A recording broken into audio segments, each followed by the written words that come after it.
Tokoh Abu Abdullah Muhammad Ibnu Musa Al-Khawarizmi ataupun Abu Ja'far Muhammad Ibnu Musa Al-Khawarizmi atau juga dikenali sebagai Al-Khawarizmi sahaja ialah seorang pakar dalam bidang matematik, astronomi dan geografi dari Iran.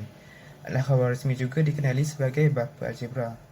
Beliau dilahirkan di Bukhara dan juga dikenali sebagai Abu Abdullah Muhammad bin Ahmad bin Yusuf ataupun di barat beliau dikenali sebagai Al-Khawarizmi, Al-Khawarizmi, Al-Awahizmi dan beberapa cara ejaan lagi. Zaman kegemilan beliau ialah pada tahun 780 hingga 850 Masihi. Ada yang percaya Al-Khawarizmi hidup sekitar abad ke-9 Masihi, manakala sumber lain menegaskan beliau di Khawarizma, Uzbekistan pada tahun 194 Hijrah ataupun 780 Masihi dan meninggal pada tahun 266 Hijrah ataupun 850 Masihi di Baghdad. Antara sumbangan-sumbangan Al-Khawarizmi ialah dalam bidang matematik. Beliau memperkenalkan sistem nombor India, kini dikenali sebagai angka Arab, yang digunakan sehingga kini iaitu 0 hingga 9. Angka-angka tersebut menggunakan simbol-simbol yang mewakili nilai-nilai yang tertentu. Beliau juga memperkenalkan beberapa proses pengiraan termasuk operasi dan pecahan. Bukan itu sahaja, beliau memperkenalkan penggunaan angka dalam karyanya De Numero Indorum yang berkaitan dengan aritmetik. Beliau menerangkan tentang angka sifar. Dengan adanya angka sifar, operasi bertambah, tolak, darab bahagi, kuasa dan log dan lain-lain dapat diselesaikan dengan mudah.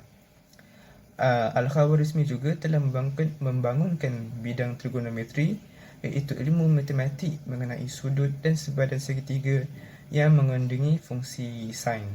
Beliau menyempurnakan teori geometri yang mewakili muka keratan kon dan membangunkan kalkulus yang membantunya menguasai konsep perbezaan. Al-Khawarizmi juga telah membetulkan pandangan Ptolemy, iaitu tokoh Greek mengenai geografi termasuk dalam melakar peta dunia. Beliau adalah saintis pertama yang melakar peta dunia pada tahun 830 Masihi. Beliau menghasilkan karya geografi iaitu Kitab Surat Al-Ard. Kitab ini telah diterjemahkan bersama petanya ke dalam bahasa lain. Beliau juga menulis tentang takvim Yahudi yang berjudul Istikhraj Tarikh Al-Yahudi.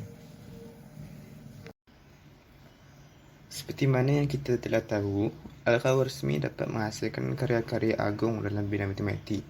Hasil karya tersebut terkenal pada zaman tamadun Islam dikenali di barat. Antara hasil karya yang telah beliau hasilkan ialah Mufatih Al-Ulum, yang bermaksud beliau adalah pecinta ilmu dalam pelbagai bidang. Seterusnya, Al-Mukhtasar fi Hisab Al-Jabar wa Al-Muqabalah, ia ditulis pada tahun 870 Masihi dan ia mengenai algebra. Dan seterusnya ialah sistem nombor. Ia telah diterjemahkan ke dalam bahasa Latin iaitu De Numero Indorum.